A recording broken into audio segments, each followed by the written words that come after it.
वही बात है, बंदे एकदम चुप हो जाए।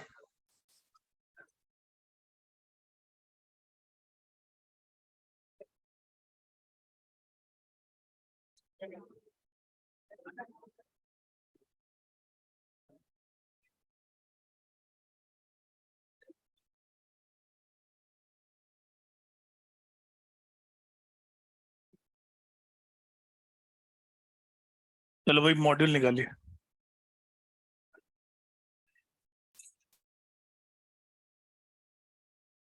वो सीधे बैठ जा भाई, बातें वाले, सेकंड लास्ट रो। क्या समझा रहा है उसको? टेस्ट है तुम्हारा परसों, पता है क्या? चलो एक बार कंफर्म करो, एक्सरसाइज 1 मैंने डिस्कस कर लिया था। 3 3 बची है और 2 भी बची है ना। 3 से शुरू करते हैं। मैं देखो कोई नया टॉपिक, भाई ऑनलाइन वाले स्टूडेंट में कंफर्म कर दूं, कोई नया टॉपिक नहीं है। पहले मैं एक्सरसाइज 2 और जो बची है वो समझाऊंगा, फिर एनसीईआरटी डिस्कस करेंगे ना। तो एक्सरसाइज नंबर किस पे आना अपने को? 3 पे आओ पहले। पहले 3 खत्म करते हैं। 3 में ज्यादा क्वेश्चन है नहीं, थोड़े बहुत क्वेश्चन है समझने के, बाकी स्ट्रेट फॉरवर्ड है। अब बच्चों क्वेश्चन नंबर 74 पे आओ। अरे क्यों बातें कर रहा है, इतने से लोगों को फिर भी बातें कर रहा है बैठ के। हाँ 74। There would be no evolution if. इसमें थर्ड ऑप्शन देखो, जो फर्स्ट वर्ड लिखा है उसको करेक्ट करो। जीनी कुछ नहीं होता है, जेनेटिक होता है। समझ में आ रही बात? जेनेटिक। अब तो देखो हो जाएगा सॉल्व। अगर जेनेटिक वेरिएशन नहीं होंगे तो बताओ इवोल्यूशन पॉसिबल है क्या? बोल लो एक तो आंसर विल बी थर्ड। एक करेक्शन है छोटा सा ना। 75। मैं जिससे पूछूंगा वही जवाब देगा। करो इसको, सॉल्व करो। ज्यादा दिमाग नहीं लगाना, सामान्य नागरिक की तरह सोचना है। If population of a species is transferred to more suitable environment, then it will show। पहले सरवाइव करेगी या पहले रिप्रोडक्शन? मैंने उस दिन जाते जाते पूछा भी था। तो answer will be second. Next देखो 83। फोर कमिंग जनरेशंस मिला। For coming generations are less active than their parental generation due to. अब देखो जेनेटिक ड्रिफ्ट हमेशा जरूरी नहीं है, मगर म्यूटेशन जब भी होगा अच्छा हो जरूरी नहीं, बुरा भी हो सकता है। तो बेटर आंसर इज म्यूटेशन। इसको ऐसा समझो, हमारी फ्यूचर जनरेशन हमसे बेटर होती है, एक जनरल ट्रेंड है। हमसे बेटर ना होके कोई डिफेक्ट हो गया तो समझो रीजन म्यूटेशन। समझ में आ रही? तो देखा ही नहीं है ना। नेक्स्ट पॉइंट पे आते हैं भाई। नेक्स्ट आता है 9090। Not important. मैंने एक दिन बताया था फॉसिल के अंदर एक जब से एडवांस मेथड कौन है, ESR। तो दे रखा है तो इसलिए कर लो, नहीं तो आपको याद वही रखना है, रेडियो कार्बन डेटिंग याद है। नेक्स्ट देखिए भाई क्वेश्चन नंबर 96। 96 है क्या, चेक करना। विच of the following is not true for a species. ये स्पीशीज की परिभाषा है भाई, या बॉटनी में पढ़ते हो कहीं तो पढ़ते हो ना। ये बताओ स्पीशीज अगर है तो उनमें आपस में तो जीन फ्लो होना चाहिए ना। तो इसमें क्या होगा? Third, gene flow does not occur between the population of a species. ये लोग आए नहीं थे या भाग गए? आए थे सारे। आधे आए थे। ठीक है चलो भाई नेक्स्ट पॉइंट पे आते हैं। 101 पे हो। Idea of survival of the fittest was original idea of Herbert Spencer. Next देखो 103। मुझे मतलब 102। कॉन्स्पिकुअस का मतलब क्या होता है? Clearly visible. नहीं पता तो लिख लो। कॉन्स्पिकुअस का मतलब होता है क्लियरली विजिबल।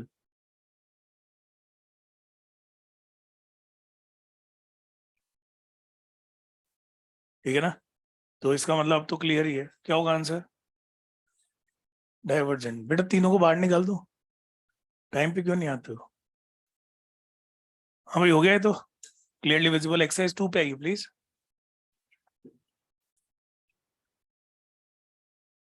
एक्सरसाइज नंबर 2 पहले से स्टार्ट करेंगे है ना। Okay. Praying mantis is a good example of camouflage. Simple simple question है, सारे सॉल्व करने अपने को जो बच गए।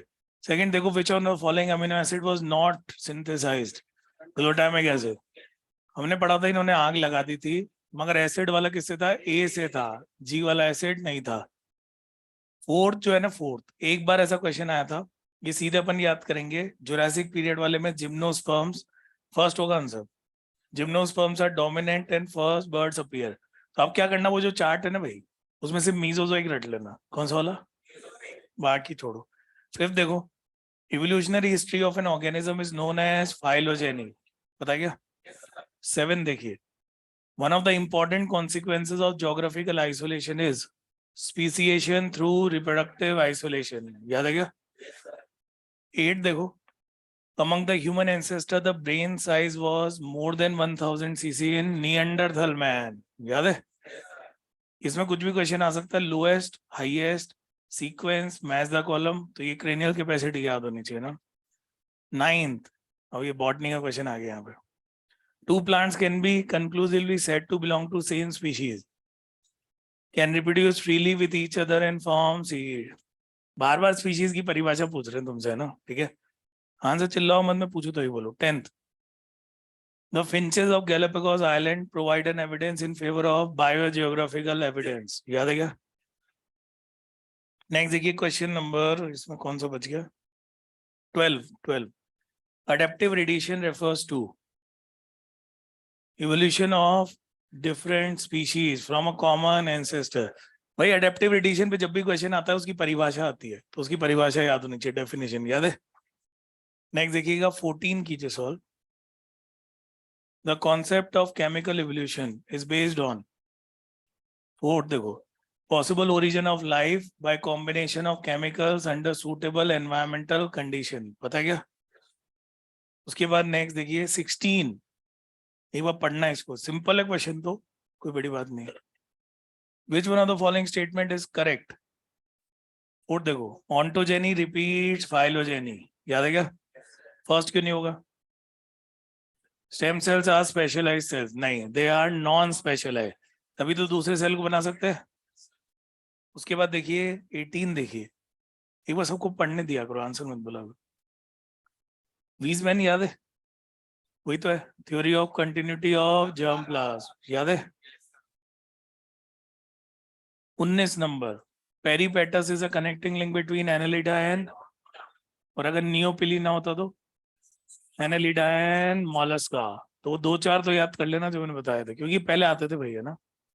नेक्स्ट देखिए, इस पेज पे कौन सा बच्चा, 23 की ट्रिक बताता हूँ, इधर देखो, ये तुम खुद करोगे। ओ भाई इधर 23 की अगर बात करें, मुझे बताओ वेस्टिजियल ऑर्गन याद है, उस एविडेंस का नाम एनाटॉमिकल था या वेस्टिजियल ही था, बस इससे सॉल्व हो जाएगा ना। तो इसमें कहीं पे लिखा है वेस्टिजियल, उसको एनाटॉमिकल बोला हुआ है, नहीं कर लेना, कर जाएगी। अब आता है वो वाला पॉइंट, इधर सुनो, एक ऐसा क्वेश्चन होगा जो बार बार रिपीट होगा, जब मनुष्य का विकास हुआ, इवोल्यूशन हुआ, तो जबड़े थोड़े छोटे हो गए, है ना, और भी क्या चेंज हुए होंगे ना। मेन चीज याद रखो, उनमें ब्रेन डेवलप हुआ, तो ब्रेन साइज बढ़ता गया, क्रेनियल कैपेसिटी बढ़ती गई। तो ये क्वेश्चन 3 बार मिलेगा आपको। 24 देखिए क्या होगा इसका आंसर। 22 भी देख लो, 22 का थर्ड बताओ, एक जैसी तो क्वेश्चन है। और नेक्स्ट देखिए फिर से आ गया 26, क्या होगा फर्स्ट। तो एक ही क्वेश्चन बार बार रिपीट हो रहा है, थोड़ा थोड़ा बदल बदल गया ना, हो रहा है क्या। उसके 27, द एक्सटिंग, पहले कर दे, लिख दे यहाँ पे, आजा आंसर की, कौन है ये 4, कौन सा वाला ये, हाँ लिख, बोलो मत, पढ़ने तो दो बच्चों को। The extinct human who live 1,40,000 years ago, Neanderthal, पक्का। मगर एक सलाह दे रहा हूँ फ्री की, पहली लाइन पढ़ के कभी टिक मत करना। वो कभी कभी क्या करते हैं, पहली लाइन में कुछ और समझाते हैं, नीचे कुछ और पूछ लेते हैं, सुन रहे हो। पूरा पढ़ के सॉल्व करना, नंबर वैसे ही नहीं आ रहे अपने, है ना, हमारी बात। हाँ 127 नंबर आ रहे हैं। अब एक चीज सुनो भाई, इधर देखो, इधर आज का लेक्चर ढंग से पढ़ लोगे ना, तो इवोल्यूशन में तो क्वेश्चन गलत नहीं होगा, बाकी तुम्हारा टैलेंट है ना, वो अलग बात है। जनरली तो नहीं होता, पूरा चैप्टर रिवाइज करेंगे अपन, है ना, बोलूं मैं। हार्डी वीनबर्ग जेनेटिक्स का टॉपिक है, अपने को 2 बातें याद रखनी है, उस मैं बोल लूं बेटा, पढ़ा ले आजा, सैलरी नहीं मिलेगी। सुनो, तो मैं क्या कह रहा था, पहला, उसके लिए जब भी क्वेश्चन आता है तो हार्डी विनबर्ग लिखा हुआ है जरूरी नहीं है, जेनेटिक इक्विलिब्रियम भी लिखा हुआ आता है। तो क्वेश्चन में अगर जेनेटिक इक्विलिब्रियम भी लिखा है तो हार्डी विनबर्ग मानना है। पहली चीज जो ये बोल रहा था सही बोल रहा था, उसको अप्लाई करने के लिए रैंडम मेटिंग पॉपुलेशन होना जरूरी है। मतलब हम डिसाइड नहीं करेंगे कौन किससे मेट करेगा, ऑटोमेटिक नेचर डिसाइड करेगा, सही बात है। उसको अफेक्ट करने वाले फैक्टर्स 5, उसमें हाइब्रिडाइजेशन नहीं आएगा, उसकी जगह कौन आएगा, नेचुरल सिलेक्शन। तो एक बार 31 देखो, the tendency of a population to remain in genetic equilibrium may be disturbed by lack of random mating. तो ये वाली जो चीजें ना भाई, इसको परेशान मत होना, जेनेटिक्स में अच्छे से समझाएंगे, न्यूमेरिकल होते हैं इसमें, जीन फ्रीक्वेंसी के न्यूमेरिकल आते हैं ना, P square plus Q square plus 2pq, सुन रहे हो? वो सब छोड़ो, तुम तो नेक्स्ट पेज पे हो। कौन सा बच्चा है वो बताना इसमें? 37, विच of the following had the smallest brain capacity? Homo habilis. तो भाई क्रेनियल कैपेसिटी अच्छे से याद करनी है आपको, है ना? याद है क्या? चलो मुझे याद करवाओ। ऑस्ट्रेलोपिथेकस में, फिर होमो हैबिलिस 650 से 800, इरेक्टस में 900, होमोसेपियन में 1350, कहाँ से आई हमें नहीं पता। फिर उसके निएंडरथल में 1400, फिर उधर 1650, फिर 1450। वेरी गुड, है ना? याद रह गया। 39, the wings of a bird and wings of insect analogous. कल मैंने सिखाया था ना, इंसेक्ट और बर्ड है एनालॉगस, इंसेक्ट और मैमल है एनालॉगस, बर्ड एंड मैमल है होमोलॉगस। याद है? पढ़ते तो हो तुम कभी कभी। 41 किया था क्या? तो उस पेज पे अपने बचे 43। Analogous structure are a result of convergent evolution. 46 करो तो कर दो, छोड़ देना कोई दिक्कत नहीं। 47 करो तुम तो। Chronological order of human evolution from early to the recent is, कौन बोला है 4? पढ़ने तो दो।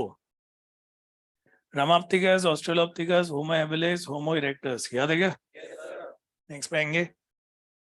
ये बताओ 49 कर लिया था? करो।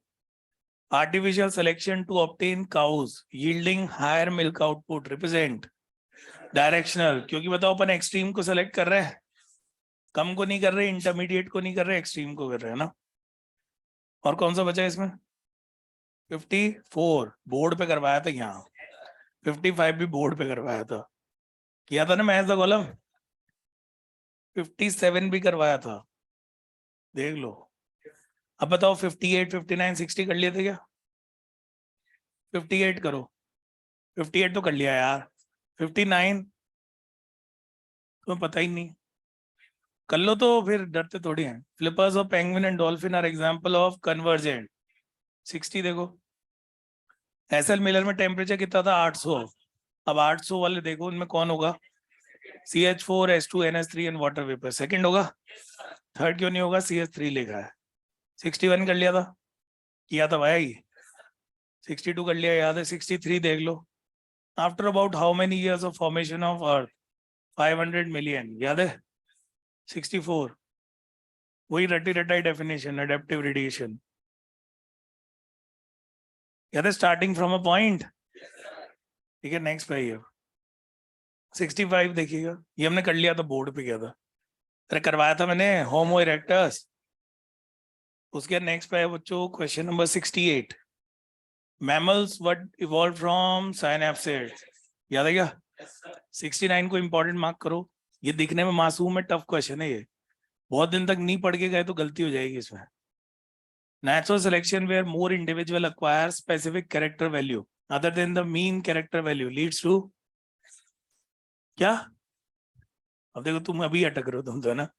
अब सुनो मेरी बात, क्वेश्चन में से इतना सा लिखा है, मोर individual acquire specific character value other then the mean value. सामने, अरे रुक जाओ रे, इधर देखो, अदर देन द मीन लिखा है। अब ये तो अदर देन द मीन तो ये भी हो सकती है ना? ये भी हो सकती है। तो अपने को एनसीईआरटी की मदद लेनी पड़ेगी। एनसीईआरटी में जो लाइन है ये डायरेक्शनल के लिए लिखी है, किसके लिए? और डिसरप्टिव में वो लिखता है peripheral at both the ends of the distribution curve. तो अगर पूरा नहीं समझा रखा, सिर्फ उसको शिफ्ट कर रखा है, तो क्या मानना है? डायरेक्शन। समझ में आ रहा है इंपॉर्टेंट क्यों है? क्योंकि इसमें क्लियर कट कुछ नहीं लिखा है ना, तो ऐसे में एनसीईआरटी की मदद लेनी पड़ती है अपने को। Is it all right? Okay, next देखो 70, 71 कर लिया। 72 कर लो तो। सेलेक्ट द करेक्ट मैच, पता ही है तुम्हें, स्पॉटेड कस्कस और लीमर। 73 नहीं हुआ तो अभी कर लो। क्या होगा? Panspermia. 4 transfer of spores as unit of life from other planets of earth. क्या होता है? ऑफ कहां से आई है? हाँ, 74 हो गया। तो यहाँ पे एक्सरसाइज खत्म अपनी। आओ एनसीईआरटी पे तुरंत। भाई सिंसियरली पढ़ लेना, देखो मैं बता रहा हूँ कितना टाइम बचा, ज्यादा बचा भी नहीं है। 50 मिनट्स पढ़ेंगे अपन, है ना?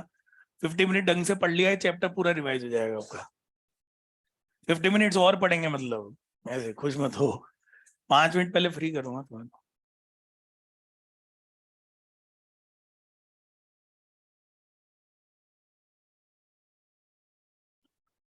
देखो भाई पढ़ने का तरीका, जो चीजें मैं पहले रीड करवा चुका हूँ वो सिर्फ मैं एक बार रिवाइज करवाऊंगा, जो चीजें हम पढ़ नहीं पाए थे वो हम रीड करेंगे, है ना।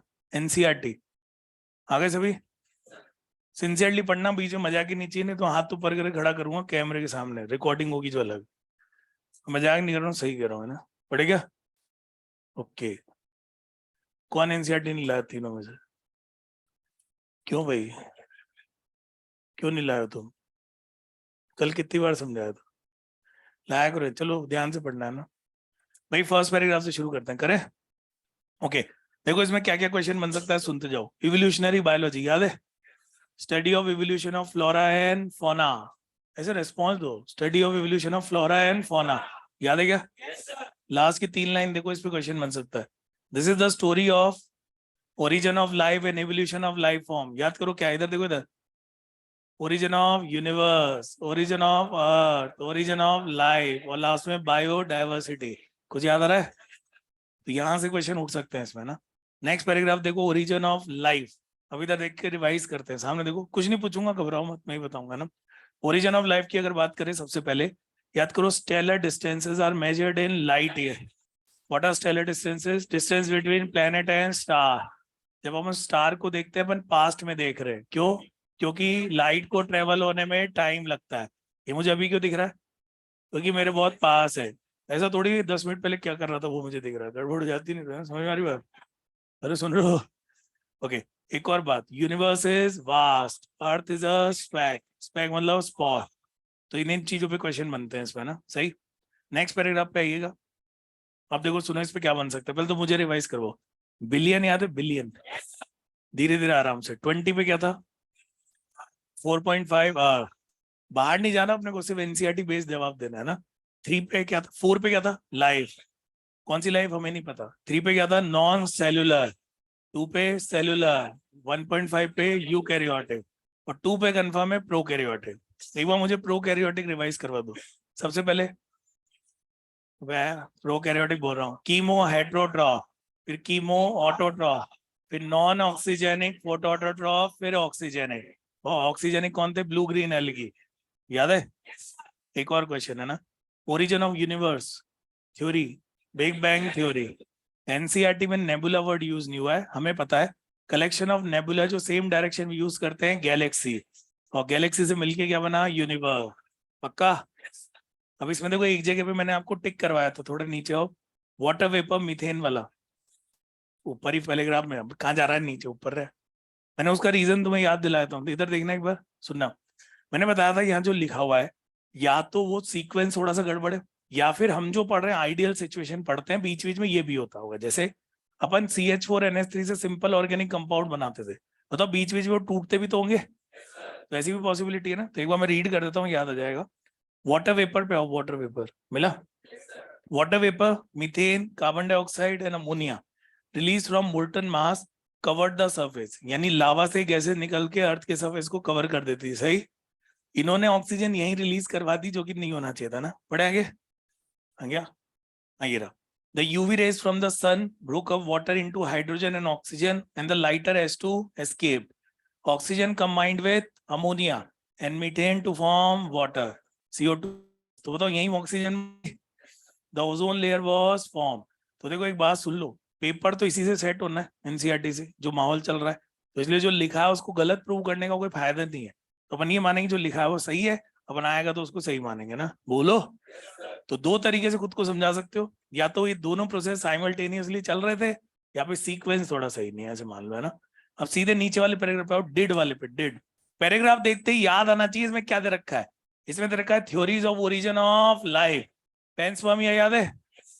पेंसपर्मिया के बाद दूसरी वो ए बायोजेनेसिस, उसको डिस्प्रूव किसने किया? Louis Pasteur. बायोजेनेसिस का नाम नहीं, उसमें भी थोड़ी गड़बड़ थी, याद है?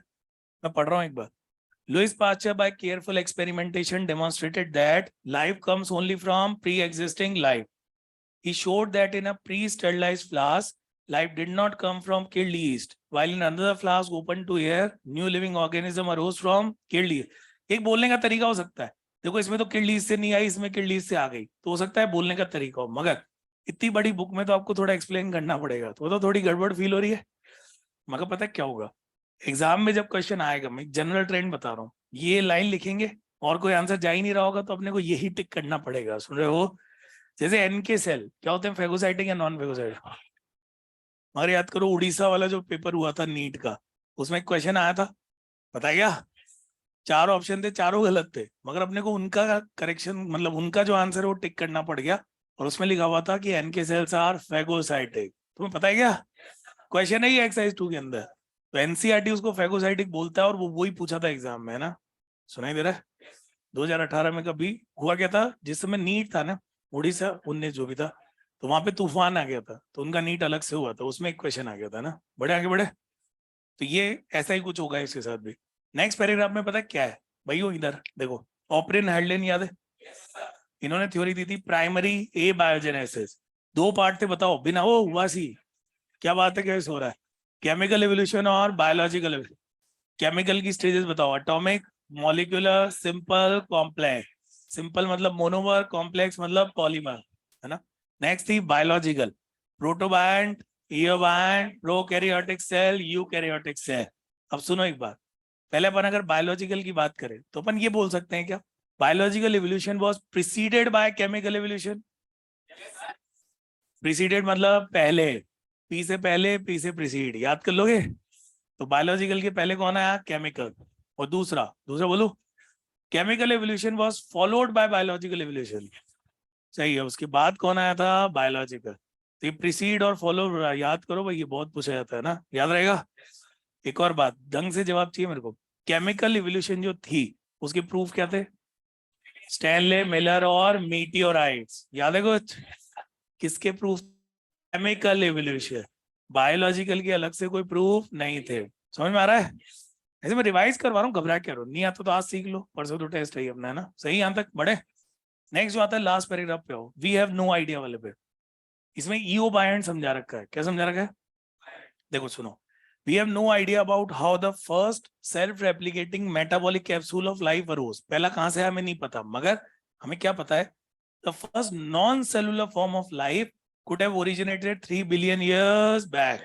ये अपने को पता है, they would have been giant molecules, याद है? आरएनए, प्रोटीन, कुछ कुछ।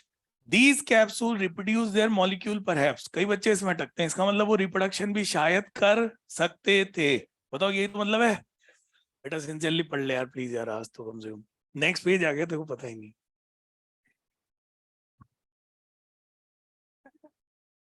ऐसे मत कर यार, देख मैं इतनी मेहनत से तेरे को समझा रहा हूँ, कोशिश तो कर कम से कम।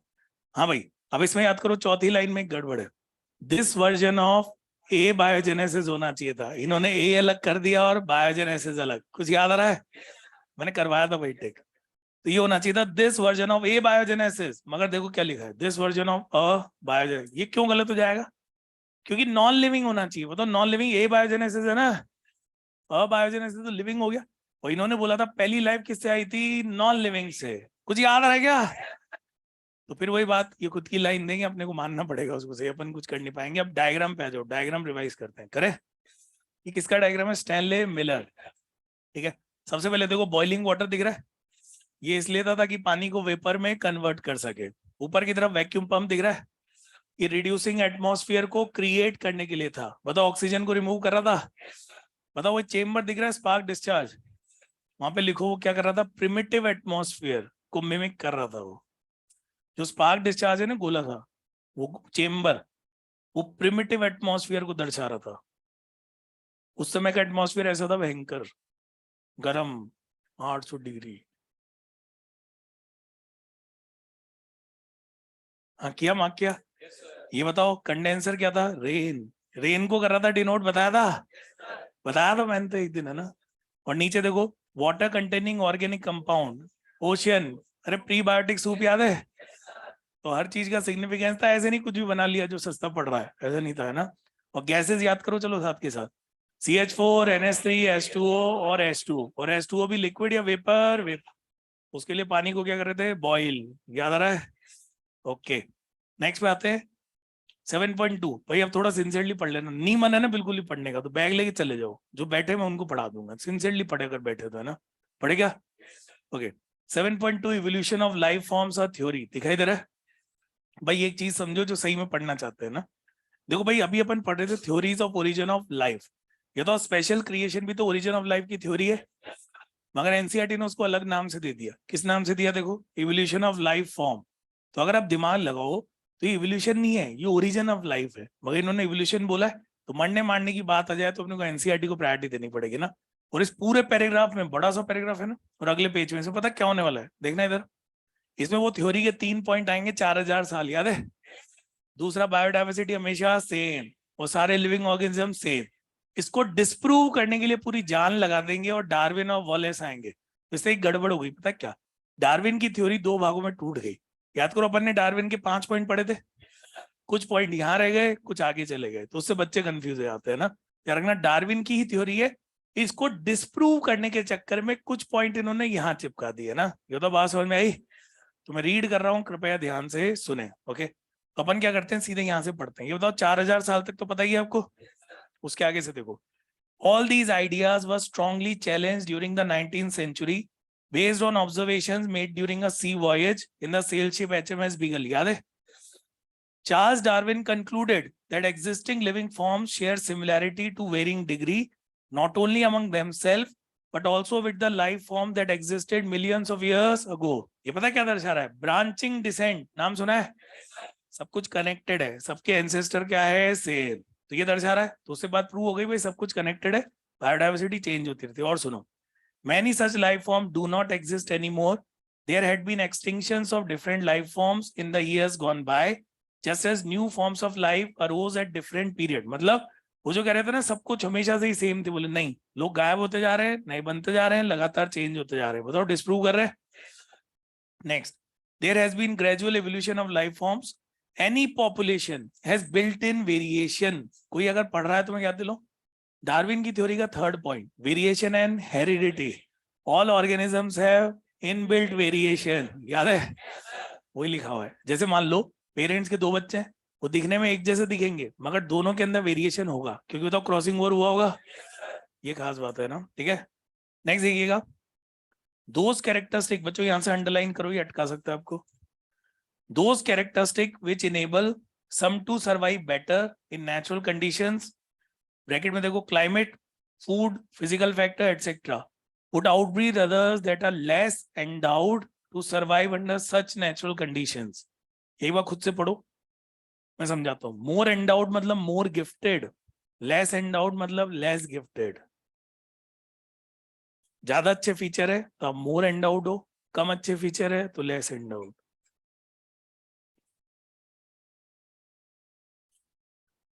पढ़ा क्या? इसका मतलब सिंपल है भाई, आपके जितने अच्छे फीचर्स होंगे आपके सर्वाइवल के चांस उतने, और जितने कम अच्छे फीचर होंगे सर्वाइवल के चांस उतने कम, under a given set of condition. सुनो, हम सबको पानी में फेंक दिया गया, जिसको स्विमिंग आती है, बताओ उस सेट के लिए वो अच्छा फीचर हो गया, वो तैर के बच जाएगा, जिसको नहीं आती वो मर जाएगा।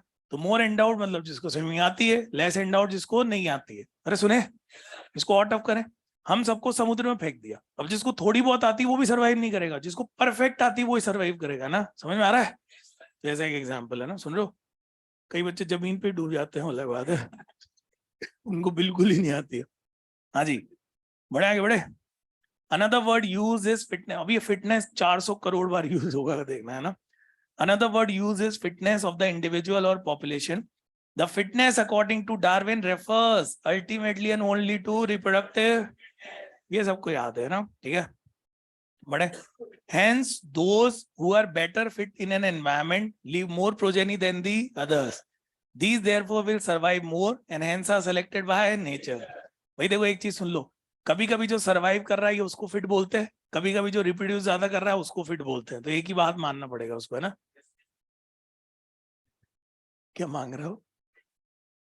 अच्छा शार्पनर दो यार, तुम क्या कर रहे हो यार? ले भाई शार्पनर ले, तो टैब ला दूं तो बोले तो उसमें आसा नहीं। दोनों यार शार्पनर बच्चों को, और कुछ बेटा तो बस बता देना, है ना। ऐसे क्या कर रहे हो यार, बोलो। बोले तो एक असिस्टेंट लगा दें, वो कर देगा मार्क तेरी जगह। नहीं, चलो पढ़ते रहे, मजाक नहीं। बोलो, पता नहीं क्या पढ़ रहे थे। Hence those who are better fit in an environment leave more progeny than others. These therefore will survive more and hence are selected by nature. He called it natural selection, और इसी से evolution होता है। बताओ इसको mechanism of evolution माना गया। देखो मन नहीं है ना, फिर भी पढ़ो बिना मन के, क्योंकि कल जब खुद पढ़ोगे तो और दुख होगा तुम्हें ना, सुनाई दे रहा है? इसलिए आज ही पढ़ लो, कल तकलीफ कम हो जाएगी थोड़ी सी, है ना? ये तो कल याद करोगे यार, कल ही पढ़ लेते हैं ना। Okay, let us also remember Alfred वॉले, a naturalist who worked in मले आर्किपेलागो। अगर नहीं भी पढ़ पाओ ना, याद रखना एक जैसा वक्त था दोनों का, सुनाई दे रहा है? वही चीज रिपीट होगी। had also come to similar conclusion around the same time. In due course of time, apparently new types of organisms are recognizable. तो बताओ लगातार चेंज हो रहे हैं। All the existing life forms share similarity and share common ancestor. However, these ancestors were present at different periods in history of Earth. ये बताओ सबसे बड़ा क्या होता है? Era, फिर epoch, है ना? अब वो famous line, the geological history of earth closely correlates with the biological history. जितनी पुरानी रॉक उसमें मिलने वाले फॉसिल भी उतने। तो नेक्स्ट जो पैराग्राफ है ना, उसकी नहीं, उसी पैराग्राफ की लास्ट 2 लाइन पता क्या कह रही है? कि भाई देखो ऐसा है, अर्थ बहुत पुराना है, 4000 साल पुराना नहीं है, फालतू बातें ना करे ना, ठीक है? नेक्स्ट आओ 7.3, आगे। ये तुम मुझे रिवाइज करो, इधर देखो। मैंने फॉसिल में 3 बातें याद करने को कहा था। Fossils are the remain of soft part या हार्ड पार्ट, चार्ल्स लाइल। और कौन सी रॉक? सेडिमेंट्री रॉक, जिनमें सेडिमेंट्स होते हैं। और तीसरा वही कोरिलेशन वाला, जितनी पुरानी रॉक उतने पुराने फॉसिल। याद हो गया? अब एक बार वो डायग्राम याद करते बिना बनाए, एक याद है डायग्राम आया था इधर, वो सेडिमेंट वाला। जैसे जैसे आप नीचे जाते जा रहे हो, समय में पीछे जाते जा रहे हो, तो यानी फॉसिल क्या होते जा रहे हैं? सिंपल। और ऊपर आओगे तो complex and simple. Her sediment में सेम टाइप का फॉसिल हो जरूरी? अलग अलग टाइप है। अब फॉसिल मिले मिले मिले मिले गायब, मतलब एक्सटेंड। ये काम की बात है ना। अब इसमें उस पर जो इटैलिक्स में लिखा है, do you remember how the ages of fossil are calculated? Radio carbon dating, याद है? रेडियो एक्टिव डेटिंग बोल दो। Next, do you recollect the method of radio active dating and the principles behind the procedure? Spectroscope और ratio between carbon 14 and nitrogen 14 बताया था यार। वो हो सके तो याद कर लेना, वो 4 हाफ लाइफ तक देख लेना एक बार, है ना? लिखा था यार, मैंने पीडीएफ भी भेजा था। नेक्स्ट है एम्ब्रियोलॉजिकल सपोर्ट। ये बच्चों को अटकाता है, तो एक बार मैं रिपीट कर रहा हूँ, प्लीज सामने देखें। सबसे पहले याद करने वाली बात, एम्ब्रियोलॉजिकल सपोर्ट किसने दिया था? हांस हैकल, डिसप्रूव वॉन बेयर। अब इसको किसी भी किताब से पढ़ लो, कभी क्लियर हो ही नहीं पाता, क्योंकि एक्चुअल में खुद ही क्लियर नहीं थे। तो मैं तुम्हें ट्रिक बताता हूँ, ट्रिक है ना, बोलूं मैं? देखो अपन ऐसा मानेंगे, जो हांस हैकल ने बोला था ना, उन्होंने बोला था कि जब ह्यूमन एम्ब्रियो डेवलप होता है तो उसमें फेरेंजियल गिल स्लिट डेवलप होते हैं, जो कि सच है। बताओ सच है? फिर एकदम से लिखा हुआ है इस बात को डिस्प्रूव कर दिया, तो हमें समझ में नहीं आता क्या गलत बोल दिया। तो देखो जहां तक हमें लगता है, मैं आपको बता रहा हूँ, बताऊं, है ना? बात तो उन्होंने सही बोली थी कि फेरेंजियल गिल स्लिट डेवलप होते हैं, मगर उन्होंने फेरेंजियल गिल स्लिट को शायद एडल्ट कैरेक्टर मान लिया। क्या मान लिया? अब ये उनकी गलती हो गई। उन्होंने बोला तो सही कि फेरेंजियल गिल स्लिट डेवलप होते हैं, मगर उनको लगा कि फेरेंजियल गिल स्लिट एक एडल्ट फिश का कैरेक्टर है, और जैसे ही उन्होंने एडल्ट वर्ड बोला, लोगों ने दड़ लिया, बोले एडल्ट कैरेक्टर तो नहीं आते। तो उसको डिस्प्रूव वॉन बेयर ने किया। तो याद तो वही करना, ये पैराग्राफ पढ़ लेना। और उसके बाद 2 साइंटिस्ट का नाम, ये प्रूव दिया किसने था? डिस्प्रूव कौन? Von bear. फालतू साइंटिस्ट नहीं बनना अपने, बताओ सही बात है? एनसीईआरटी खुद ही नहीं पूछ रहा अपने से ज्यादा। तो नेक्स्ट पेज पे आओ भाई, चित्र पहचानो प्रतियोगिता। इसमें आपको नाम, जगह और फोटो पहचाननी है, तीनों याद होने चाहिए। तो दिमाग में एक पिक्चर बना लो। आपके राइट हैंड साइड जो ऊपर टी-रेक्स दिख रहा है, नीचे ब्रैकियोसॉर्स, ये शाकाहारी होता है ऐसा मान लो। तो कोई भी शाकाहारी चीज बी से याद कर लो, ब्रेड, ब्रोकली, जो तुम्हें याद हो, है ना? तो ब्रैकियोसॉर्स नीचे आ गया। दूसरा टी को उधर भेज दो, ट्राइसेराटॉप, और उसके नीचे कौन है? स्टेगोसॉर्स। फोटो, जगह, नाम, तीनों याद करना है इसके अंदर, सुनाई दे रहा है? उसके बाद देखो टेरेनोडॉन अपनी जगह से उड़ के क्रोकोडाइल के पास चला गया। चेंज कुछ मत कर देना एनसीईआरटी में। ये बताओ टेरेनोडॉन के लिए क्या लिखा था? फ्लाइंग रेप्टाइल, याद है? उसका क्रोकोडिलियन तो दिख ही रहा है। आर्कियोप्टेरिक्स ऊपर तक क्यों जा रही लाइन? वहां पे बर्ड्स होने चाहिए थे जो गिवन नहीं है, और नीचे थीकोडॉन भी लिखा हुआ नहीं है। याद आ रहा है? ये सारी बातें हो गई। नेक्स्ट जो आता है उसके नीचे जो पैराग्राफ है, वो पहले मैं आपको रिवाइज करवाता हूँ, फिर आप खुद पढ़ोगे। इधर देखो, होमोलॉगी, एनालॉगी। स्ट्रक्चर्स की बात करें, बॉडी पार्ट, पहली बात तो बॉडी पार्ट सिमिलर होना चाहिए तभी होगा। तो सबसे पहले होमोलॉगी से शुरू करते हैं ना। होमोलॉगी में याद करो, structure similar, function can be same और डिफरेंट। और बताओ डाइवर्जेंट शो करता है? अगर एनालॉगी की बात करें तो स्ट्रक्चर अलग, कॉमन एंसेस्ट्री शो, इसीलिए एक वीक एविडेंस है, याद है? मगर function is always same, convergent. पक्का? इसमें तुम गलती पता है क्या करते हो? तुम इसमें हाँ, इसके अंदर तुम ये भूल जाते हो कि इसके जो एग्जाम्पल्स होते हैं वो किस में आएंगे। तो सबसे पहले मिनिमम एनसीईआरटी याद करना है, बताओ कर लोगे? फिर एनसीईआरटी के बाद एक्स्ट्रा पढ़ना है तो पढ़ो। तो अभी बैठ के एनसीईआरटी के एग्जाम्पल पढ़ लो सारे, डायनासोर के नीचे शुरू करो और एग्जाम्पल देख लो दोनों के, वहां तक देख लेना, राइट हैंड साइड पेज तक है ना।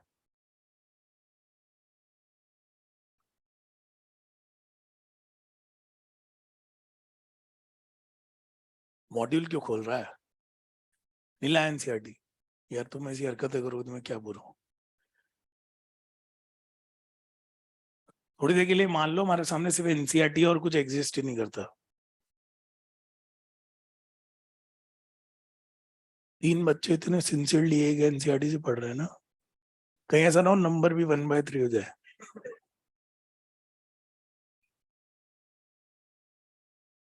127 डिवाइड बाई 3।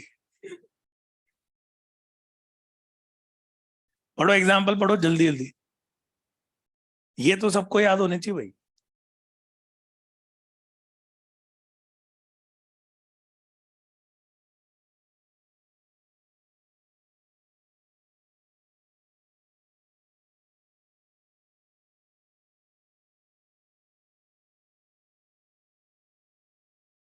ये तेरे रंग अलग कैसे एनसीईआरटी के, नकली है क्या?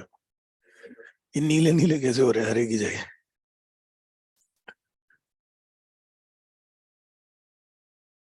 पढ़ो बच्चों, फोटो भी देखो। ये बोगनविला कुकुरबिटा का डायग्राम आएगा तो ऐसा थोड़ी चीता लिख दो, ये चीता दे रखा है, पहचान लोगे ना अंतर। भरोसे नहीं है तुम्हारे। अभी पढ़ेगा, अब थोड़ी देर और सिंसियर, सामने देखो, अब सुनो। जहां पे वो खत्म हो रहा है ना, एनालॉगी लिखा है लास्ट में, पोटैटो स्वीट पोटैटो मिला, उसके जस्ट नीचे वाला जो पैराग्राफ है ना, अगर नहीं लिखा है तो उस पूरे को मार्क करके लिखो बायोकेमिस्ट्री। ये एविडेंस बायोकेमिस्ट्री को दर्शा रहा है। होगा क्या, बहुत दिनों बाद पढ़ोगे ना अगर, तो तुम्हें याद नहीं आएगा क्या गया एकदम से बेटा वहां से, in the same line of argument से लेकर ऑर्गेनिज्म तक। याद है ना? मैं बताऊं इसमें क्या है, सुनो। अलग अलग ऑर्गेनिज्म ले लो, एक ले लो ह्यूमन, मिल ही नहीं रहा, मिल गया। एक ले लो ह्यूमन, एक ले लो मंकी, एक ले लो एप, उनमें एक फंक्शन ले लो मेटाबॉलिज्म। ये तो मेटाबॉलिज्म करने के लिए जो प्रोटीन और जीन होंगे सिमिलैरिटी शो करेंगे, तो ये भी एक प्रकार की होमोलॉजी है, मगर क्योंकि बायोकेमिस्ट्री लेवल पे है, इस सब्जेक्ट को बायोकेमिस्ट्री कहते हैं इनकी स्टडी को, तो बायोकेमिस्ट्री एविडेंस। लास्ट लाइन में बच्चे अटकते हैं, उनसे पता क्या लिखा है, जो चीज हम स्ट्रक्चर से प्रूव करते हैं वही चीज हम बायोकेमिस्ट्री से भी प्रूव कर सकते हैं। यानी दोनों की दोनों क्या शो कर रहे हैं, होमोलॉजी। अरे कर रहे हैं। अब बच्चों थोड़ा सिंसियरली सुनना, अगले पैराग्राफ को मार्क करो, मैन से लेके मिलियंस ऑफ ईयर्स तक लिखो आर्टिफिशियल सिलेक्शन। ये मैं पढ़ा चुका हूं, मैन से लेके मिलियंस ऑफ ईयर्स। याद करो, इसने हमसे एक क्वेश्चन भी पूछा था कि ह्यूमन इतने सालों में नई नई ब्रीड बना सकता है, तो नेचर हजारों सालों में नहीं कर सकता क्या, याद है? और इसमें अपन ने 4 चीजें पढ़ी थी। इसका यूज एग्रीकल्चर में होता है, हॉर्टिकल्चर में होता है, सिक्योरिटी में होता है, स्पोर्ट्स में होता है, याद है? एक और क्वेश्चन बताओ, डॉग की जो अलग अलग ब्रीड है उनकी स्पीशीज क्या है, से, और ह्यूमन की केस में ब्रीड की जगह कौन सा वर्ड आता है, रेस। याद है? ये लिखने की चीजें नहीं है, ऐसे बता रहा हूँ, लिख लो, लिखना चाहो कोई दिक्कत नहीं है।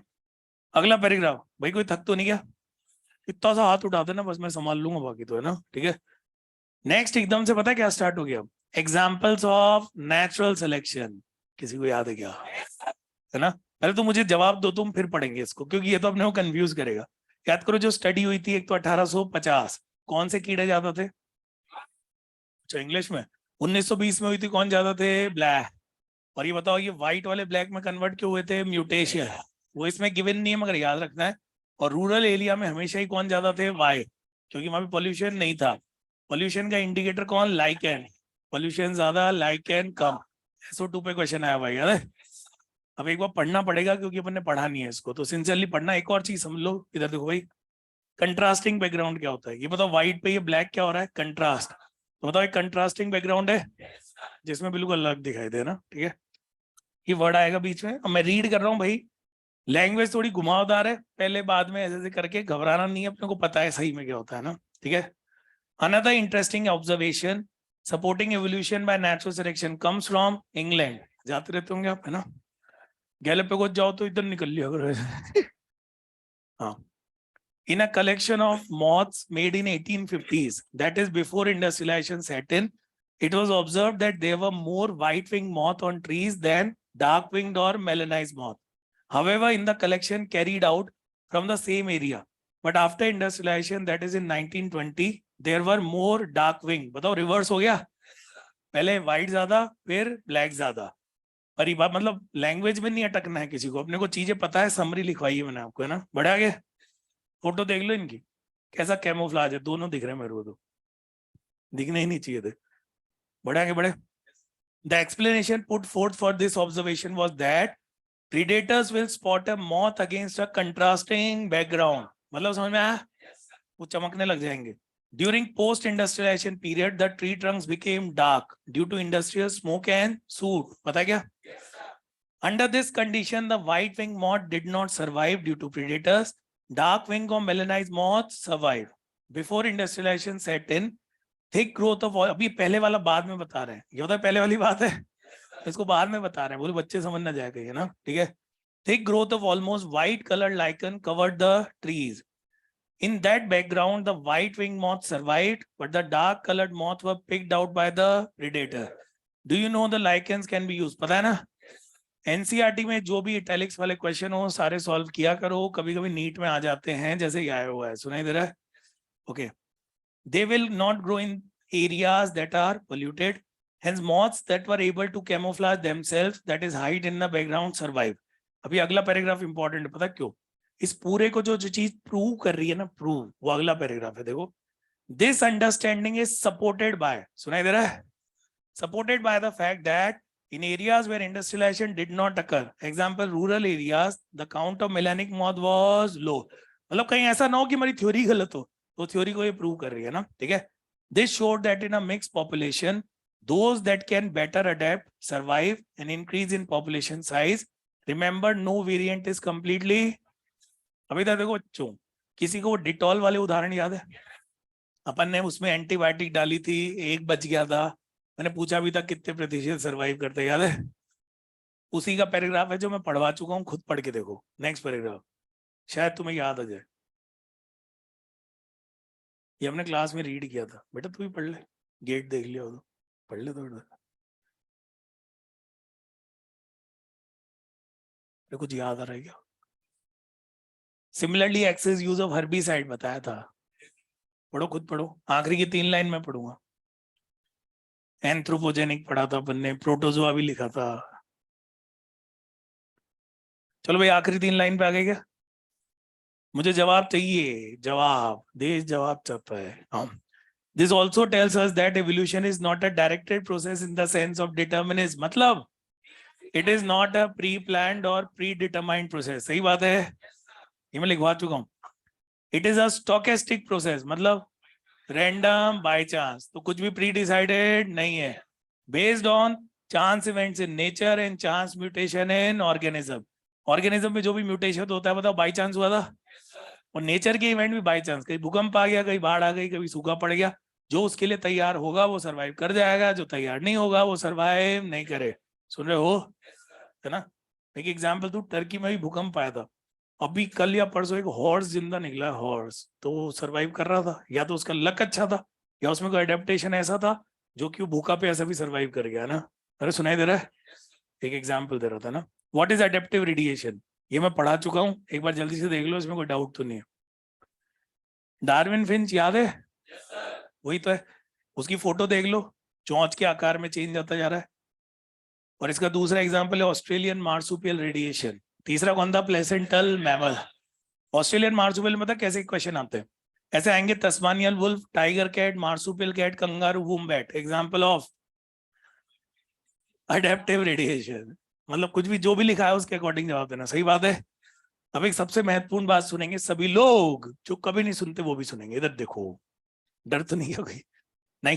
देखो भाई, 2 बार डाइवर्जेंट एवोल्यूशन यूज होता है, 2 बार कन्वर्जेंट होता है, इससे खिचड़ी बनती बेहतरीन. तो अपन इनको अलग अलग करते हैं ना. एनसीईआरटी अगर आप ध्यान से पढ़ोगे ना, जहां पर वो इंडिविजुअल स्ट्रक्चर्स की बात करता है, हाथ और पैर, वहां पे वो डाइवर्जेंट यूज करता है. क्या करता है? मगर जहां पे वो स्पीशीज की बात करता है, जैसे ये, यहाँ पे अडेप्टिव रेडिएशन यूज करता है, इसमें डाइवर्जेंट यूज नहीं करता. घर चाहो तो चेक करना. सुनाई दे रहा है? तो ये ट्रिक है, जब भी बॉडी पार्ट से रिलेटेड क्वेश्चन आए, हाथ पैर पूंछ, ये तो डाइवर्जेंट. जब भी एक से बहुत सारी स्पीशीज बन रही है तो प्रायोरिटी किसको देनी है? Adaptive radiation. सुन रहे हो? अब इसको हटा दो, अब आता है कन्वर्जेंट। कौन आ गया बेटा? तू हमेशा थका हुआ कैसे रहता है? लास्ट रो सेंटर में बैठा, सब सही? ऐसा लगता है तेरे को देख के थक रहा, मेरे को नींद आने लग जाती है ना। ओके, कन्वर्जेंट वर्ड भी 2 बार यूज हुआ है। कितनी बार? कर रहे हो, ढंग से बोलो, बड़े एनर्जेटिक पढ़ो। क्या तुम्हें नींद आ रही है? परसों है टेस्ट, तो अभी तो खुश रहो, है ना? हाँ बोलो। वो कन्वर्जेंट वर्ड 2 बार यूज हुआ। पहली बार बॉडी पार्ट्स के लिए, याद करो, स्ट्रक्चर अलग है, फंक्शन से। कन्वर्जेंट पक्का सेम हैबिटेट, इसको हटा दो। अब ये वाला कन्वर्जेंट हटा दो। दूसरा जो कन्वर्जेंट होगा मैं याद दिलाता हूँ, ये ऑस्ट्रेलिया। ऑस्ट्रेलिया ऑस्ट्रेलिया जगह एक ही है, मगर बताओ हैबिटेट तो अलग हो सकता है। कहीं पे रेगिस्तान है, कहीं पे जंगल है, मान लो, है ना? तो एक अडेप्टिव रेडिएशन इधर हुआ, एक अडेप्टिव रेडिएशन इधर। बताओ दो गए? दोनों अलग अलग है ना। मगर जब दोनों को कंपेयर करोगे, दोनों कन्वर्ज हो रहे हैं। क्या हो रहे हैं? तो ये कन्वर्जेंट एवोल्यूशन शो करेगा। मगर ये सिर्फ इसके साथ, ये इसके साथ, इसके साथ। कुछ याद आ रहा है? तो ये कन्वर्जेंट के लिए आप आओ, नेक्स्ट पेज पे आओ, फोटो देख लो एक बार। ये बताओ, पहले वाली जो लाइन है वो प्लेसेंटल मैमल का अडेप्टिव रेडिएशन है। दूसरी लाइन किसका है? Australian marsupial. और उसमें देखते जाओ, मोल से मार्सुपियल मोल। कंफ्यूज सिर्फ 2 ही कर सकते हैं, सेकंड और फोर्थ। सेकंड में देखो एंटीटर के साथ नम बैग, फोर्थ में लीमर के साथ स्पॉटेड कस्कस। समझ में आया? बाकी तो स्ट्रेट फॉरवर्ड है ना, बोलते ही नहीं हो यार। देखो एनर्जी तो बनाए रखनी पड़ेगी, अभी थोड़े थोड़े पैराग्राफ और है ना, बढ़े आगे। अब पास में देखो 7.5 बायोलॉजिकल इवोल्यूशन। ये पता है क्या? इधर देखना, इसकी हेडिंग वैसे तो ऑर्गेनिक इवोल्यूशन होनी चाहिए। मैं आपको समझाता हूँ, शायद किसी को याद आ जाए। मैंने बताया था, नेचुरल में पढ़ा भी था, नेचुरल सिलेक्शन के लिए कम से कम सेल लेवल होना जरूरी है, याद है? और दूसरा वो याद करो, इधर हमने लिखा था genetic basis of natural selection, rate of appearance of organism is inversely proportional to life span. फिर ए और बी का एग्जांपल दिया था, फीड कंपोनेंट, याद है? फीड कंपोनेंट चेंज होते ही कौन सर्वाइव कर गया था? बी। तो fitness of B is greater than, वही लिखा हुआ है, पढ़ो खुद। 7.5 पढ़ो प्लीज, ध्यान से पढ़ना, नहीं तो कल खुद को पढ़ना पड़ेगा। जाना पहचाना लगेगा तुम्हें, डोंट वरी।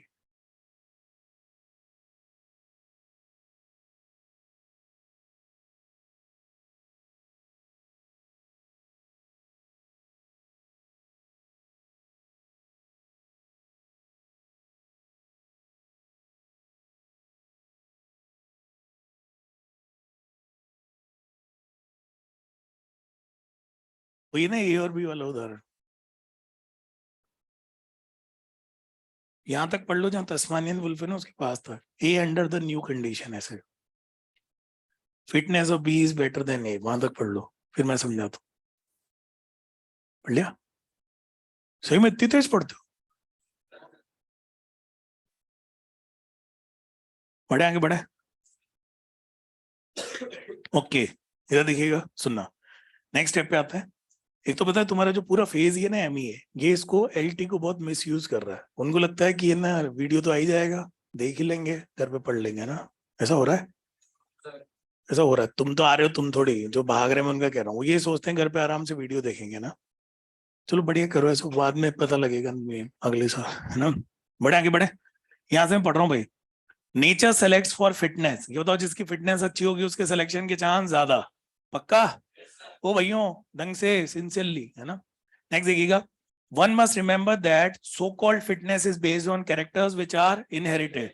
इनहेरिटेड इसलिए जरूरी है, नहीं तो आप खुद तो सर्वाइव कर लोगे, प्रोजेनी को फायदा नहीं होगा। बताओ, फायदा उनको ही पहुंचाना है, ठीक है ना? और आपके अंदर कहां से आई? इनहेरिट होके आई, नहीं तो आपको फायदा नहीं होता, है ना? Hence there must be a genetic basis for getting selected and to evolve. Another way of saying the same thing is that some organisms are better adapted to survive in an otherwise hostile environment. याद करो, हमने एक bacteria culture बनाया, उसमें penicillin डाली। बताओ, ये उनके लिए अनफेवरेबल है? जो बच गए मतलब वो अडेप्टेड थे, जो नहीं बचे वो गए। यही तो था। Adaptive ability is inherited, it has a genetic basis. बताओ, जीन बेसिस होगा? लास्ट लाइन मार्क करो, ये आपको पता है। Fitness is the end result of the ability to adapt and get selected by, ये तो याद है। अब पता क्या होगा? डार्विन साहब की बची हुई थ्योरी आएगी, याद करो, कुछ पार्ट तो आ गया। अब वो पार्ट आएगा फर्स्ट और सेकंड, ओवर प्रोडक्शन, कंपटीशन, याद है? तो देखो सुनो, ये भी इंपॉर्टेंट है, मार्क कर लो। Branching, descent and natural selection are the 2 key concepts of Darwinian theory of evolution. ये तो याद होगा। ये तो याद करो, कम से कम एक क्वेश्चन तो सही करो, है ना, 131 हो जाएंगे फिर बड़े। ये तो डार्विन से पहले लेमार्क आए थे। लेमार्क की कहानी है 2 लाइन में। Even before Darwin, a French naturalist Lamarck had said that evolution of life forms had occurred but driven by use and disuse of organ, मतलब based on use and disuse, है ना। Example किसका दिया था? He gave the examples of giraffes who in an attempt to forage leaves, मतलब पत्तियां खाने के लिए, on tall trees had to adapt by elongation of their necks. As they passed on this acquired character of elongated neck to succeeding generation, giraffes slowly over the years came to acquire long neck. Nobody believes this conjecture anymore. तो बताओ giraffe की long neck कौन सी theory? Darwin. समझ में आ रहा है? क्योंकि ये theory accepted. Good. Next paragraph मेरे हिसाब से सबको याद होगा। खा ले तू, खा ले, हाईलाइटर को खा जा, है ना। इज एवोल्यूशन अ प्रोसेस और द रिजल्ट ऑफ प्रोसेस? किसी को याद है? वर्ल्ड की बात करें तो प्रोसेस, क्योंकि वर्ल्ड तो बदल ही रहा है, मगर लाइफ तो आ चुकी है, तो it is a result of a process called natural selection. But finally ये खुद भी शॉर्ट नहीं है, ऐसा लिखा हुआ है ना। कुछ याद आया? तू कैसे दुखी हो रहा है? सीधा बैठ के पढ़ो, लेटे लेटे कोई नहीं पढ़ेगा, एक्स्ट्रा चार्ट। ने बड़े आगे बढ़े। नेक्स्ट पैराग्राफ में डार्विन साहब की बची हुई थ्योरी समझा रखी है। बोलूं मैं? एक और दोस्त का नाम आएगा उनके। It is possible that the work of Thomas Malthus on population influenced Darwin. Natural selection is based on certain observations which are factual. For example, natural resources are limited, population sizes are stable, और उसके बाद except for seasonal fluctuation. Members of a population vary in characteristics. In fact, no two individuals are alike, even though they look superficially similar. Most of the variations are inherited. वही example है, एक parents के 2 बच्चे हैं, दिखने में एक जैसे दिख सकते हैं, आइडेंटिकल ट्विंस की बात नहीं कर रहे, मगर ये बताओ जेनेटिक वेरिएशन तो होगा। ये लिखा हुआ है ना। The fact that theoretically population size will grow exponentially if everybody reproduce maximally, this fact can be seen in a growing bacterial population. And the fact that population sizes in reality are limited means that there had been competition for resource. Only some survive and grew at the cost of others that could not. मतलब जो grow नहीं, जो कमजोर हो गया वो उसकी जगह कोई और ले लेगा, यही तो लिखा है। और डॉग का एग्जाम्पल याद करो, पहले जनसंख्या बड़ी बड़ी बड़ी, फिर स्टेबल, फिर सीजनल फ्लक्चुएशन। कुछ याद आ रहा है? ये अपने पढ़ लिया था। नेक्स्ट देखिएगा। The novelty and brilliant insight of Darwin was this: he asserted that variations which are heritable and which make resource utilization better for few will enable only those to reproduce and leave more progeny. वही बात है। Next देखिएगा। Hence, for a period of time over many generations, survivals will leave more progeny and there would be a change in population characteristic and hence new forms appear to. Next paragraph important mark करके पढ़वाया था मैंने class में, एक बार revise कर लो, फिर मैं पूछूंगा आपसे। इस पे क्वेश्चन आता है भाई। बेटा ऋतिक, आपका फॉर्म नंबर मैं नोट कर रहा हूँ, आपके पास फोन आएगा एलन से ना। हैप्पी होली और ये सब लिखने के लिए नहीं होता बेटा यहाँ पे। तो आपका नाम है ऋत्विक, मैंने फॉर्म नंबर नोट कर लिया, विल कॉल यू। अभी पढ़ेगा? अब बेटा तू काम घूम क्या गया? क्या टाइम पास चल रहा है यहाँ पे? पढ़ेगा भाई? ये लेक्चर तुमने ढंग से अगर अटेंड कर लिया ना, एवोल्यूशन में तो एक भी क्वेश्चन गलत नहीं हो रहा आपको, है ना। बाकी टैलेंट है तुम्हारा, बोले हम तो सही करवा के दिखाओ, वो वाला बात है। पूरा चैप्टर रिवाइज हो रहा है इसमें एनसीईआरटी, और क्या चाहिए तुम्हें? फिर भी तुम सीरियस नहीं हो, घूम घूम के आ रहे हो जाके। फिर चल जा हर 10 मिनट में चल जा। बढ़े आगे। हाँ भाई, तो अपन क्या बात कर रहे थे, कहाँ थे अपन? सॉल्टेशन। एक बार मुझे रिवाइज कराओ, चलो इधर देखो। डार्विन, ह्यूगो डेवरिस ने कौन से प्लांट पे काम किया था? Evening primrose. क्या क्या कैरेक्टर बताए थे? रैंडम, डायरेक्शनलेस और सॉल्टेशन। याद है? 2 पन्ने एक्स्ट्रा पढ़े थे, जर्की और डिसकंटिन्यूअस। डार्विन साहब ने जो वेरिएशन बताए थे, क्रॉसिंग वर्ड नाम नहीं दिया था, उन्होंने बोला था स्मॉल, ग्रेजुअल एंड डायरेक्शनल, और एक वर्ड हमने चिपकाया था कंटिन्यूअस। याद आया? नेक्स्ट है हार्डी विनबर्ग, इसमें अपन परेशान नहीं होंगे, सीधे डायग्राम पे आओ। ये तो लेफ्ट वाला रेफरेंस के लिए, राइट वाला सबसे ऊपर कौन है? स्टेबलाइजिंग, बीच वाला डायरेक्शनल, नीचे वाला disrupt.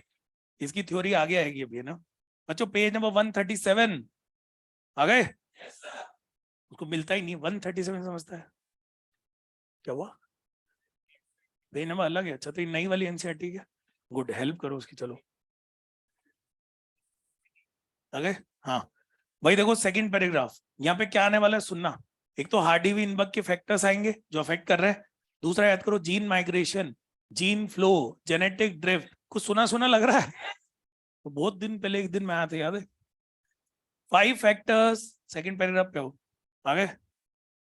5 factors are known to affect Hardy-Weinberg equilibrium. These are gene migration or gene flow, genetic drift, mutation, genetic recombination and natural selection. पक्का? ओ भाई मैं मजाक कर रहा था, तू नाराज मत हो, कहीं घबरा जाए, है ना? हैप्पी होली ऐसे बाद में बोल देना, मत बोले।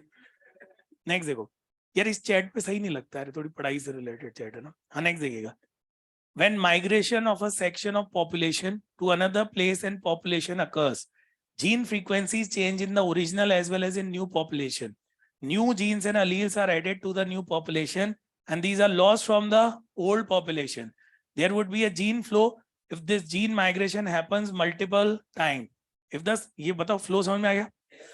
If the same change occurs by chance, it is called the genetic drift.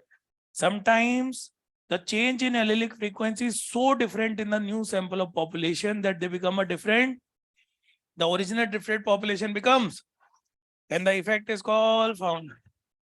अब नेक्स्ट पैराग्राफ वेरी इंपॉर्टेंट, सुन लो इसमें क्या क्या आएगा। इधर देखो, जेनेटिक वेरिएशन की मैंने 5 मेथड्स बताए थे, यहाँ पे 4 दे रखे हैं, पहली बात तो है ना। और दूसरी बात वो लाइन आएगी जो अपने हिंदी एनसीईआरटी से देखी थी, याद है? कपल टू एनहांस वाली, ठीक है? पढ़े सुनना भाई सब लोग ध्यान से। शुरुआत की 2 लाइन उससे रिलेटेड है, ए और बी वाले एक्सपेरिमेंट्स है ना, ठीक है? Microbial experiments show that pre-existing advantageous mutation when selected will result in observation of new, पहले जीनोटाइप चेंज होगा फिर phenotype. Over few generations this would result in speciation. अब अगला देखो, natural selection is a process in which heritable variations enabling better survival. तो बताओ पहले क्या हुआ? अरे अच्छे वेरिएशन से पहले क्या हुआ? सर्वाइवल। मैं तोड़ तोड़ के पढ़ाऊंगा। आर इनेबल टू रिप्रोड्यूस, फिर क्या हुआ? रिप्रोड्यूस, और फाइनली क्या हुआ? Leave greater number of progeny. तो अच्छे वेरिएशन पहले सर्वाइव करो, अगर सर्वाइव कर गए तो रिप्रोड्यूस करो, प्रोजेनी ज्यादा प्रोड्यूस करो। बताओ यही तो कहानी है ना? नेक्स्ट देखिएगा, A critical analysis makes us believe that variation due to mutation, गिनते जाना, variation due to mutation पहला हो गया, और variation due to recombination during gametogenesis कितने हो गए? और ड्यू टू जीन फ्लो और जेनेटिक ड्रिफ्ट, तो तीसरा जीन फ्लो, चौथा जेनेटिक ड्रिफ्ट। बताओ 4 हो गए। कौन सा नहीं है?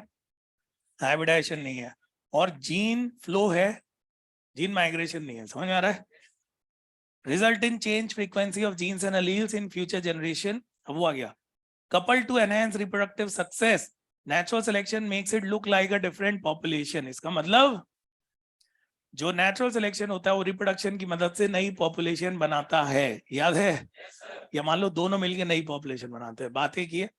अब यहां से मार्क करना स्टार्ट करो, नेचुरल सिलेक्शन से लेके फिगर 7.8 लिखा है ना, और इसमें लिखो टाइप्स ऑफ नेचुरल सिलेक्शन। वो डायग्राम वहां पे था, थ्योरी यहाँ पे।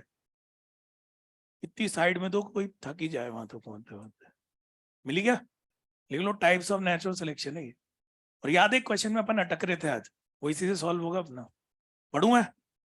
Natural selection can lead to stabilization, bracket में पढ़ो, in which more individual acquire mean character value.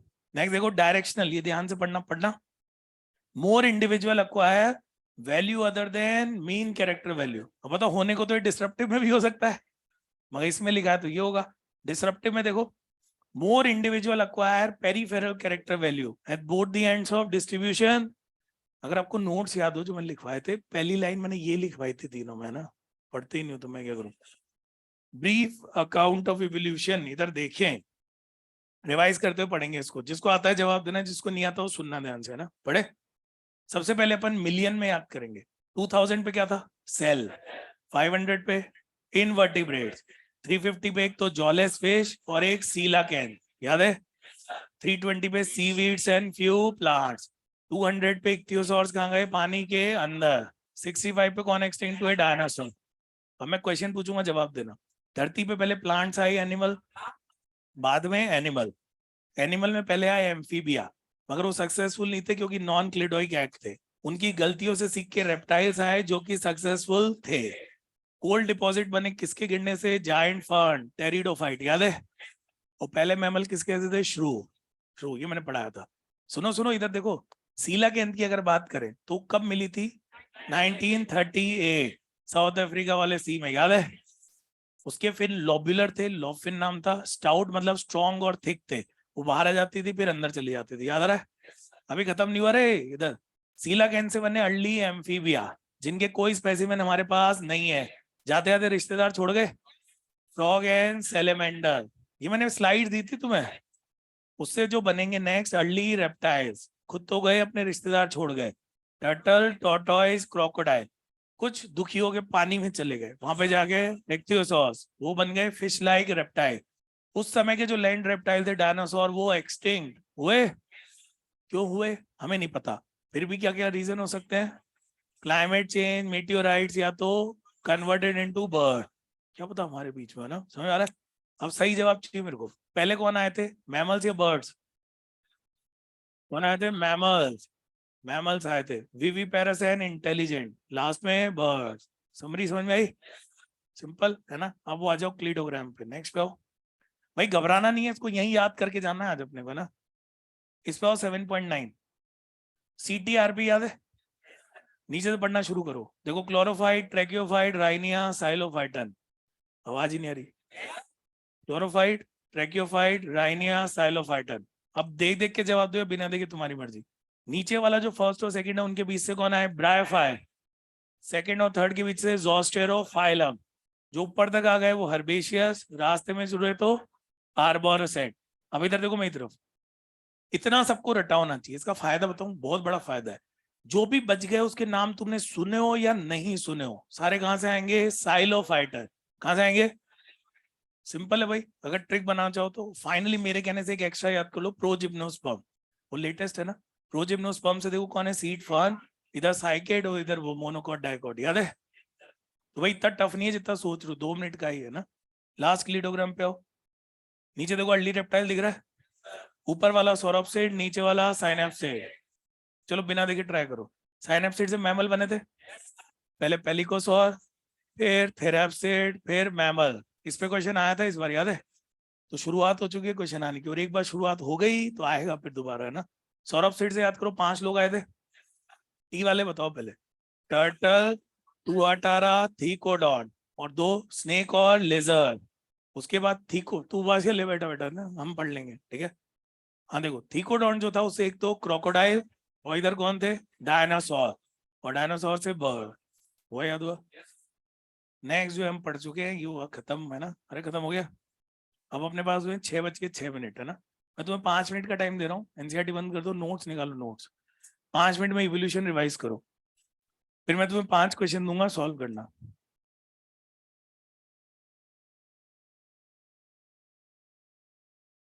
एक क्वेश्चन में कंफर्म दूंगा, ह्यूमन एवोल्यूशन, वो सबको याद होना चाहिए, तो वहीं से शुरू करो।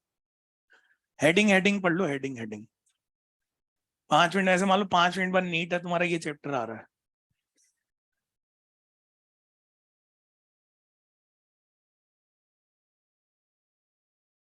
कुछ लोग की कॉपियां चेक करने के लिए ली जाएगी, स्कैन करके घर भेजी जाएगी।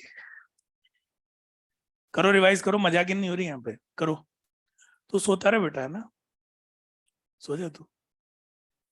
भाई जो ऑनलाइन स्टूडेंट है मैं कोई नया नहीं पढ़ाऊंगा, तो बस इनका टेस्ट करवाऊंगा, है ना। तो आप भी साथ में कर सकते हैं तो अच्छी बात है।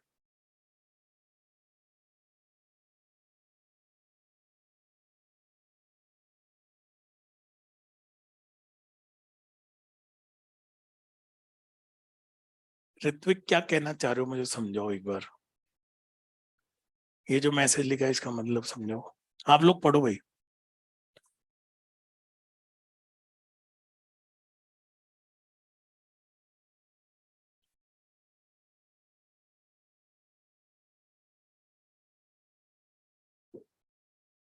ओके, तो ऐसे बोलो ना आसान भाषा में। विल लगाना भूल गए थे तुम उसमें ना।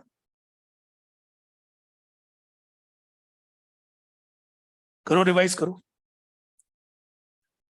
ये तुम्हारी एग्जाम प्रिपरेशन लीव है 4 मिनट की।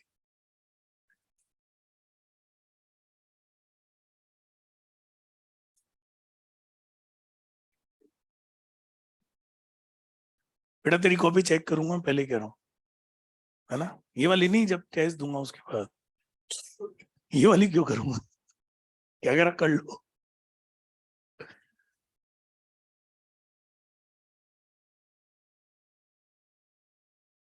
ये 6:20 तक होता है ना?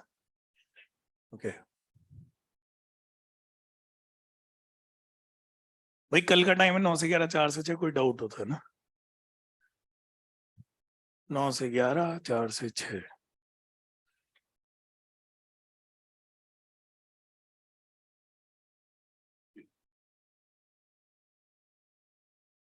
बेटा देखो, या तो दोस्तियां निभा लो या तो सेलेक्ट हो जाओ, दोनों में से एक ही काम हो सकता है। ये 1 साल बहुत लिमिटेड टाइम है, तो या तो इसमें दोस्तियां कर लो या तो पढ़ाई कर लो। प्रायोरिटीज होती है अपनी अपनी, है ना?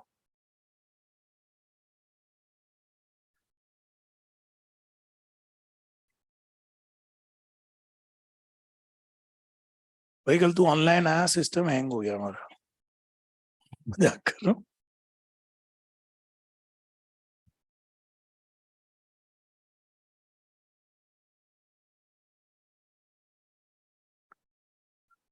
हाँ भाई, जो ऑनलाइन स्टूडेंट है वही पढ़ लो, 5 क्वेश्चन दूंगा, सॉल्व करना फिर।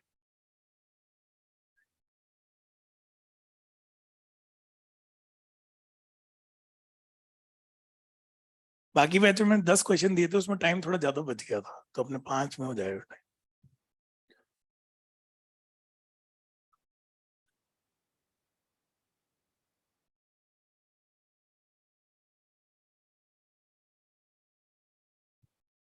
भाई मैं एक चीज क्लियर कर दूं, जो मैं स्लाइड्स भेजता हूँ ना, अगर वो मॉड्यूल में नहीं है तो नहीं पूछेंगे हम आपसे।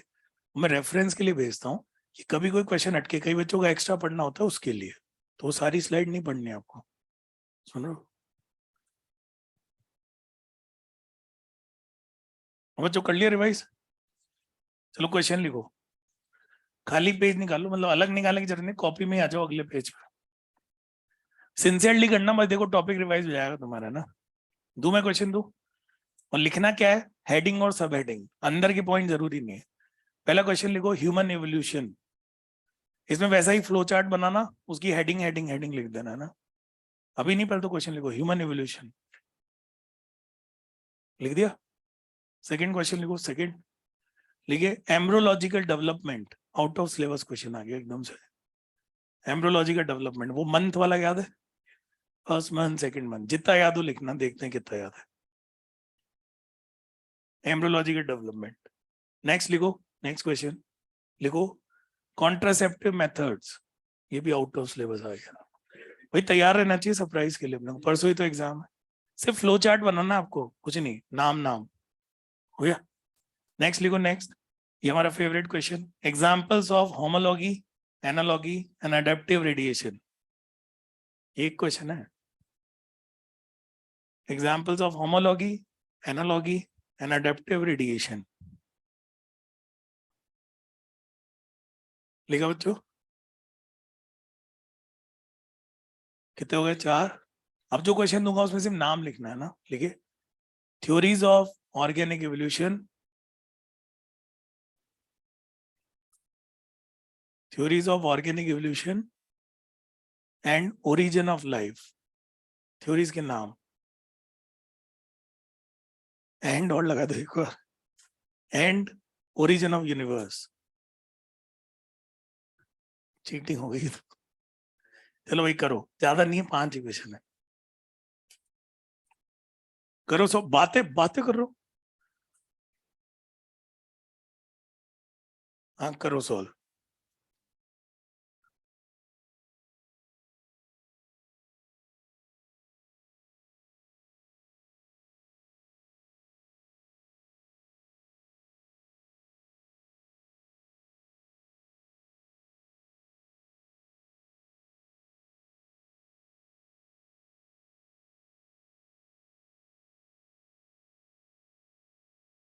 जो ऑनलाइन स्टूडेंट है वो भी साथ के साथ सॉल्व कीजिए ना।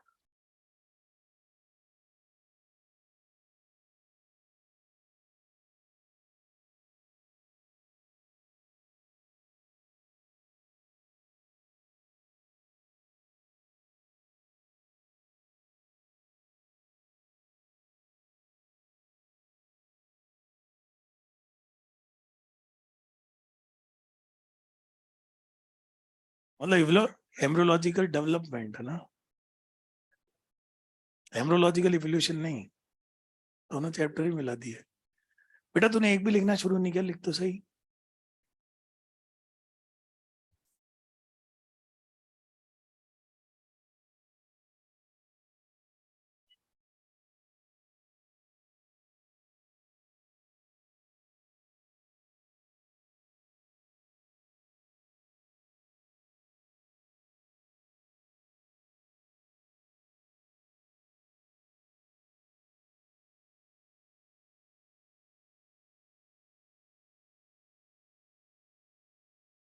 चीटिंग नहीं करो सो।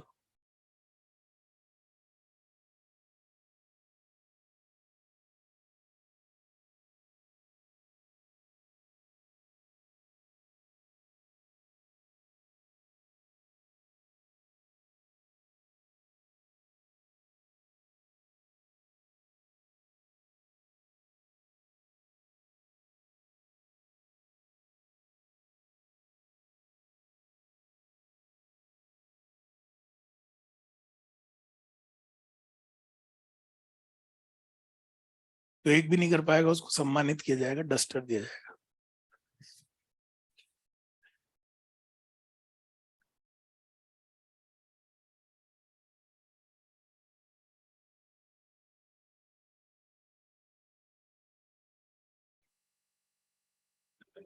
इसमें सिर्फ हेडिंग लिखनी है, हेडिंग नाम बस, और एग्जाम्पल कम से कम एनसीईआरटी।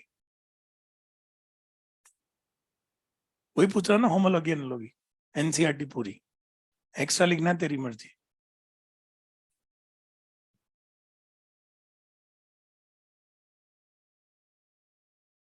वही बेंचों पे मत लिखा करो यार, जो भी लिख रहे हो ना बेंचेस पे वाइटनर से, कभी गलती से चेकिंग होगी तो उस समय जो बैठा होता है ना वहां पे, वो लपेटे में आ जाता है। मत लिखा करो भाई, तुम पढ़ने वाला बैच है, तुम्हारे एम ही है, पता नहीं क्या क्या लिख रखी है उधर। नहीं मैं ये नहीं कह रहा हूँ तुम ही लिख रहे हो, मगर इतनी गंदी हैंड राइटिंग है, तुम्हारे ज्यादा चांस है। वाइटनर से आती नहीं यार किसी की राइटिंग। जो भी है ना लिखे। करो करो सॉल्व करो, तुम तो टाइम नहीं है ज्यादा, 2 मिनट बचे हैं, पता है तुम्हें।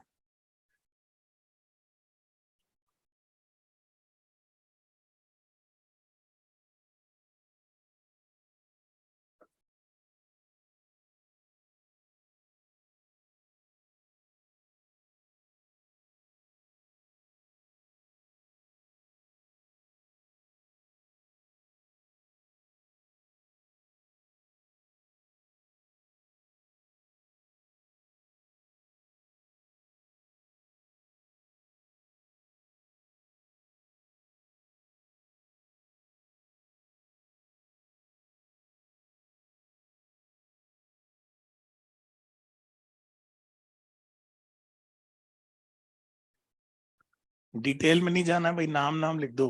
ह्यूमन इवोल्यूशन में से वो नाम नाम थे ना, हेडिंग हेडिंग, शुरू के 8 नाम, बाकी 4 4 नाम। अब यार एक तो आप आइए, अंदर आइए ना, इधर आओ। उधर सेकंड बेंच पे देखो, देखो इन्होंने क्या क्या लिख रखे हैं। आप भी आओ, सेकंड नंबर की बेंच पे जाओ, इधर पूरी रंग रखी है देखो। ऐसे औचक निरीक्षण किया करो आप, इतना देखो क्या क्या लिख रखा है। हाँ भाई, कल 3/3/2023 को आपका टेस्ट प्रिपरेशन लीव रहेगा, तो कल आपकी छुट्टी है। आप बहुत ही सिंसियर बच्चों इसलिए ऐसे कभी कभी चेक करते रहा करो भैया ना, क्या क्या लिख रखा है देखो। जरूरी नहीं है यही लिखे, सुबह वाला बैच भी हो सकता है। नहीं मैं तो बचा ही रहा हूँ तुम्हें, हमें क्या पता कौन है, कोई भी हो सकता है। हो गया, सॉल्व हो गया। चेक कर ले बेटा, एक बार चेक कर ले मॉड्यूल से। चीटिंग खुलेआम, डाउट टेस्ट में डाउट आते हैं। डाउट को चीटिंग कहते हैं टेस्ट। नीट में बोलो बातें कर रहा, बोले डाउट पूछ रहा हूँ। ऐसे मत करो यार। चलो भाई ये लास्ट मिनट है, फिर एंड करेंगे अपन, है ना। चलो भाई, जो भी ऑनलाइन स्टूडेंट है, क्लास एंड की जाए। टेस्ट के लिए ऑल द बेस्ट आप सभी को, और इसको कंप्लीट कर लीजिएगा। ठीक है बच्चों, मैं एंड कर रहा हूँ, है ना।